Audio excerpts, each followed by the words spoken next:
Hello students, welcome back. चलिए continue करते हैं हमारा chapter describing motion around us from your new book exploration. हम लोगों ने लास्ट वीडियो में बात की थी पोजीशन लाइन ग्राफ की। हमने समझा 3 तरह के ग्राफ होते हैं, straight line uniform motion, curve line non uniform motion, और अगर स्ट्रेट लाइन है parallel to X axis that means the object is at rest. अब थोड़ा सा इनको और समझते हैं। तो मान लीजिए मुझे एक पोजिशन टाइम ग्राफ दे रखा है। यहाँ पे पोजिशन है मीटर में और नीचे दे रखा है टाइम सेकेंड्स में। ठीक है, ये है y एक्सिस पे पोजीशन, x एक्सिस पे टाइम। तो let's take some values. Let's take time 2 के इंटरवल पे 2, 4, 6, 8, 10, 12। और यहाँ पे मुझे ऐसे एक स्ट्रेट लाइन दे रखे, यानी मुझे पता है कि ऑब्जेक्ट यूनिफॉर्म मोशन में है। ठीक है जी, 20, 40, 60, 80, 20, 40, 60, 80 और यहाँ पे 100 मीटर। ये मुझे आपका ग्राफ बना के दे रखा है। अब मुझे बोला है कि इस ग्राफ से आप निकालिए स्पीड या वेलोसिटी। भाई देखो, लॉजिकल है, मेरे पास डिस्टेंस है, मेरे पास टाइम है, इन्हीं को यूज़ करके मैं स्पीड या वेलोसिटी निकालूंगी। पोजीशन टाइम है तो वेलोसिटी बोलेंगे, अगर डिस्टेंस टाइम ग्राफ बोलेंगे तो हम स्पीड बोलेंगे। अब मान लेते हैं कि मुझे पॉइंट ए से पॉइंट बी तक की स्पीड निकालनी है। ये है पॉइंट ए और ये है पॉइंट बी। मुझे पॉइंट ए से पॉइंट बी तक की स्पीड निकालनी है। अब 2 तरीके हैं स्पीड को निकालने के। पहला तरीका बहुत सिंपल सा, तो स्पीड या वेलोसिटी कैसे निकलेगी? क्या होगा? डिस्टेंस या displacement upon time, displacement upon time. तो देखो ध्यान से, ए से लेके बी तक क्या हुआ?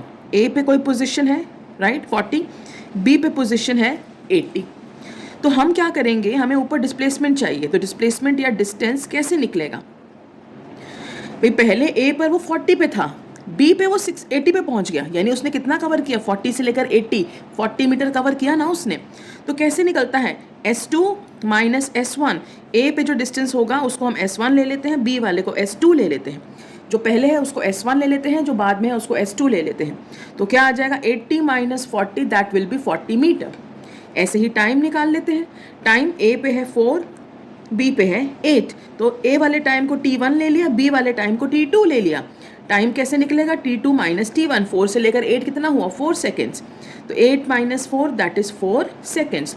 तो अब हमारी वेलोसिटी निकल सकती है displacement upon time that is 10 metre per second. ठीक है, ये तो बड़ा इजी था काम, कुछ मुश्किल नहीं था उसमें। बट कभी कभी एक और तरीके से निकालने के लिए बोला जाता है, they ask you to calculate using another method, और उस मेथड को हम बोलते हैं स्लोप। स्लोप का मतलब होता है परपेंडिकुलर अपॉन बेस। अब स्लोप कैसे निकलती है, ध्यान से सुनेंगे। हमें जो पोर्शन दिया है जहाँ से जहाँ तक कि हमें स्पीड निकालनी है, हम कोशिश करते हैं वहाँ एक छोटू सा ट्रायंगल क्रिएट करें। कैसे? यहाँ से सारी स्ट्रेट लाइंस, ये स्ट्रेट लाइन, यहाँ से स्ट्रेट लाइन, यहाँ से स्ट्रेट लाइन। तो अगर आप ध्यान से देखो तो ये एक छोटा सा ट्रायंगल हमारे पास आ गया है, ABC।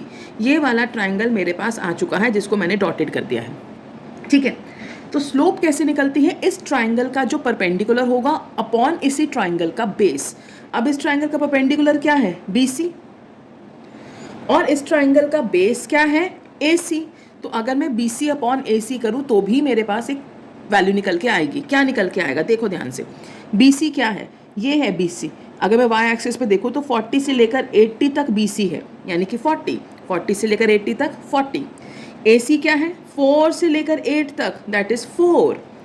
तो यहाँ पे मेरा आंसर 10 आ रहा है। ये है क्या? ये भी स्पीड है। यानी स्पीड या वेलोसिटी निकालने के 2 तरीके हैं, एक तो हम ऐसे निकाल सकते हैं और एक स्लोप से। तो ये 1 मार्कर में कई बार आता है, what do you get from the slope of position time graph? You get velocity या average velocity, right. I repeat, velocity या एवरेज वेलोसिटी के ग्राफ से निकालने 2 तरीके हैं, जहाँ से शुरू हुआ और जहाँ तक गया। जहाँ से शुरू हुआ उसका डिस्टेंस S1, जहाँ तक पहुँचा उसका S2। जहाँ से शुरू हुआ उसका टाइम T1, जहाँ तक पहुँचा उसका time T2। S2 minus S1 करेंगे डिस्प्लेसमेंट आएगी, T2 माइनस T1 करेंगे टाइम आएगा। वेलोसिटी क्या होगा? Displacement upon time. इसको एवरेज वेलोसिटी भी बोलेंगे, बिकॉज डिस्प्लेसमेंट तो एक तरह से हमेशा छोटा सा डिस्टेंस ही निकलता है, राइट। कभी भी हम ऐड वैड तो करते नहीं डिस्प्लेसमेंट में, से शॉर्टेस्ट स्ट्रेट लाइन। और स्लोप से भी हमारे पास वेलोसिटी निकलती है। Slope is perpendicular upon base. जो पोर्शन हम कवर कर रहे हैं वहाँ पर एक छोटू सा ट्रायंगल बनना चाहिए, उस ट्रायंगल का perpendicular upon base gives me velocity. ठीक है जी, चलिए आगे बढ़ते हैं वेलोसिटी टाइम ग्राफ्स पे।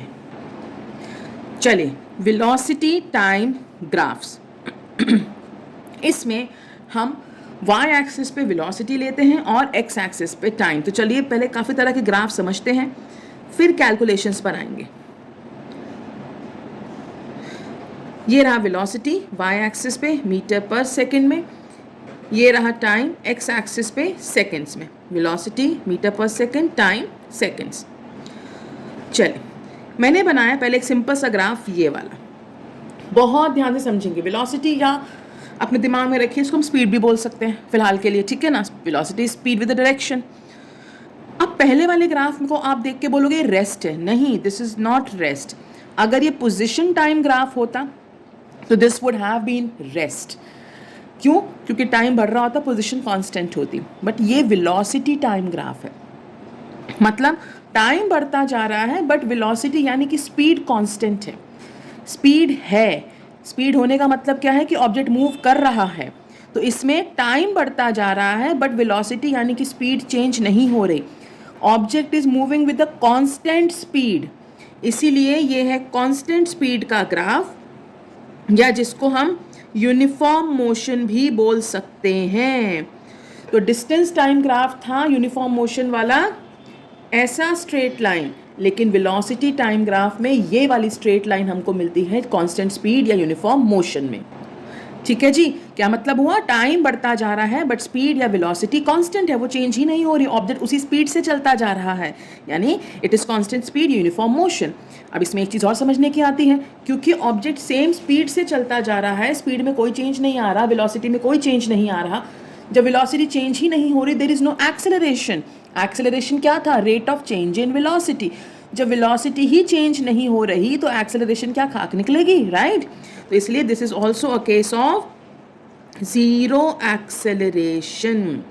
तो ये ग्राफ हमें तीन चीजें समझा रहा है। पहला, कांस्टेंट स्पीड, टाइम बढ़ रहा है, सेम स्पीड सेम वेलोसिटी चल रहा है ऑब्जेक्ट, कांस्टेंट स्पीड है मतलब it is uniform motion. And तीसरा, there is constant speed, there is no change in speed, there is no change in velocity, and hence acceleration will come out to be zero. दूसरा graph समझते हैं, ये वाला upward moving straight line. By position time में ये वाला graph, जैसे मैंने छोटा सा बना के दिखाया है, ये आपका था यूनिफॉर्म मोशन, बट यहाँ पे यूनिफॉर्म मोशन नहीं है। क्यों? क्योंकि यहाँ वेलोसिटी चेंज हो रही है। मान लो पहले 5 थी, फिर 10 हुई, फिर 20 हुई, तो टाइम के बढ़ने के साथ साथ वेलोसिटी चेंज हो रही है, तो this is not uniform motion. अब क्योंकि वेलोसिटी चेंज हो रही है, इसका मतलब this is non uniform motion, right? जब वेलोसिटी या स्पीड कांस्टेंट होती है उसको हम यूनिफॉर्म मोशन बोलते हैं, बट जब वेलोसिटी या स्पीड वेरिएबल होती है वो नॉन यूनिफॉर्म मोशन होता है। तो this is the graph depicting non uniform motion in velocity time graphs, right? अब इसमें क्या हो रहा है, ध्यान से समझिए। क्योंकि ये स्ट्रेट लाइन आया है, एक लीनियर ग्राफ आया है, इसका मतलब जैसे जैसे टाइम बढ़ रहा है वेलोसिटी भी इक्वली बढ़ रही है। लेट्स टेक एन एग्जांपल कि अगर मेरे पास यहाँ पे टाइम है सेकंड्स में, यहाँ पे मेरे पास वेलोसिटी है मीटर पर सेकंड में। टाइम पहले 0 था, वेलोसिटी भी 0। टाइम 1 हुआ, वेलोसिटी 20 हो गई। टाइम 2 हुआ, वेलोसिटी 40 हो गई। टाइम 3 पे 60 एंड सो ऑन। तो when the velocity changes equally with equal interval of time, तो हमें एक ऐसा स्ट्रेट लाइन या लीनियर ग्राफ मिलता है। इसका मतलब आप ध्यान से देखो, एक्सेलरेशन क्या होती है? v minus you by T. इस केस में निकालते हैं v 20, u 0, टाइम 0 से 1 तक 1, कितना आ गया? 20 metre per second square. Second case में निकालते हैं acceleration, u 20, v 40, 40 minus 20, time 2 minus 1, 1, फिर answer 20 metre per second square. Third case में निकालते हैं 60 माइनस 40, टाइम 3 माइनस 2, फिर 20 मीटर पर सेकेंड स्क्वायर। मतलब जब भी ऑब्जेक्ट की वेलोसिटी इक्वली चेंज होती है with equal interval of time, it has uniform acceleration. एक ही वैल्यू है एक्सेलरेशन की। So this graph depicts uniform acceleration. So ये वाला जो ग्राफ होता है स्ट्रेट लाइन, इसमें ऑब्जेक्ट की कांस्टेंट एक्सेलरेशन है, एक ही एक्सेलरेशन है, तो uniform acceleration, that means the velocity is changing equally with equal interval of time. So object is said to be in non-uniform motion. We get a linear graph, but because velocity equally change कर रही है, we get uniform acceleration. तो ये वाला graph है zero acceleration, constant speed, uniform motion. ये वाला graph है uniform acceleration, non uniform motion, linear graph. ठीक है, एक और समझते हैं इसी में. ये रहा वेलोसिटी, मीटर पर सेकेंड, ये रहा टाइम सेकेंड्स पे, एक्स एक्सिस वाई एक्सिस, ये ग्राफ है। अब इसमें नीचे डाउनवर्ड मूविंग ग्राफ है, यानी पहले जीरो पे था वेलोसिटी, फिर टाइम बढ़ा वेलोसिटी कम हो गई, फिर टाइम बढ़ा वेलोसिटी कम हो गई, फिर टाइम बढ़ा वेलोसिटी कम हो गई, यानी वेलोसिटी कम होती जा रही है। ठीक है, तो लेट्स टेक एन एग्जांपल। तो मेरे पास है वेलोसिटी एंड टाइम। टाइम 0 पे velocity 40 metre per second, time 1 हुआ 30 मीटर पर सेकेंड, टाइम 2 हुआ 20 मीटर पर सेकेंड, टाइम 3 हुआ 10 metre per second and time 4 हुआ वेलोसिटी 0 हो गई। ये आया मेरे पास। तो जब भी वेलोसिटी डिक्रीज करती है uniformly with equal interval of time we get this kind of graph. तो देख लो, मान लो मैं वैल्यूज भी निकाल देती हूँ, 10 20 30 40। ठीक है, 1 2 3 4। तो जब टाइम 0 है वेलोसिटी 40, टाइम 1 पे 30, टाइम 2 पे 20, टाइम 3 पे 10 एंड टाइम 4 पे 0 हो गए। Let's find acceleration. इन दोनों केस में acceleration v minus you by T, यहाँ पे u 40 है v 30 है, पहले 40 था फिर 30 हुआ, 30 minus 40 bye 1 minus 10 metre per second square. इस केस में निकालते हैं 20 माइनस 30, टाइम 1 से लेके 2 तक फिर 1 minus 10 metre per second square, 2 से लेके 3 तक 10 minus 20 bye 1 minus 10 metre per second square. और यहाँ पे भी देखो 0 minus 10 bye 1 minus 10 metre per second square. तो नेगेटिव एक्सेलरेशन आ रही है और हर बारी सेम आ रही है। सो this is a case of uniform retardation. whenever the velocity is decreasing equally with equal interval of time, velocity decrease कर रही है equally with equal interval of time, so we get a straight line, downward moving straight line, and this graph denotes uniform retardation. velocity decrease कर रही है, velocity is decreasing with a constant acceleration, decreasing with a constant acceleration, and that is what is called as retardation, जब velocity decrease करती है। right? चलिए आगे और समझते हैं। एक और ग्राफ समझ लेते हैं, बेसिकली दो और, एक ये, एक और यहाँ पे, metre per second velocity seconds time X axis Y axis, X axis Y axis velocity in metre per second time in seconds. एक ये ग्राफ है और एक ये ग्राफ है। इस ग्राफ में अगर आप देखो तो है तो अपवर्ड मूविंग स्ट्रेट लाइन, यानी ये भी यूनिफॉर्म एक्सेलरेशन ही है पहले वाले ग्राफ की तरह। तो पिछला वाला ग्राफ हमने समझा, ये वाला, ये भी यूनिफॉर्म एक्सेलरेशन ही है, अपवर्ड मूविंग स्ट्रेट लाइन, ये भी यूनिफॉर्म एक्सेलरेशन ही है, upward moving straight line. But difference क्या है, यहाँ पे जब हमने ऑब्जेक्ट को ऑब्जर्व किया तो 0 सेकेंड्स पे उसके पास कुछ वेलोसिटी थी, 0 से स्टार्ट नहीं हो रहा है।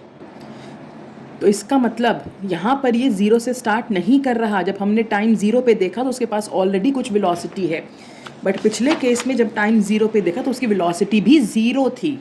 तो दोनों ही ग्राफ सेम है, but the only difference being यहाँ पर initial velocity is not equal to 0। तो ये ग्राफ भी हमारा यूनिफॉर्म मोशन का ही, यूनिफॉर्म एक्सेलरेशन का ही है, जिसमें जो वेलोसिटी है वो इक्वली चेंज कर रही है with equal interval of time, but the difference being 0 seconds में the object is already having some velocity, it is not starting from rest. Obviously rest से स्टार्ट किया होगा, बट जब हमने उसको ऑब्जर्व किया, ये जो क्वेश्चन में इन्फॉर्मेशन थी उसके हिसाब से वो रेस्ट पे स्टार्ट नहीं कर रहा था। At 0, it was already having some velocity. That means it is also uniform acceleration, but initial velocity not 0. इस केस में we are getting a curved line, upward moving curved line.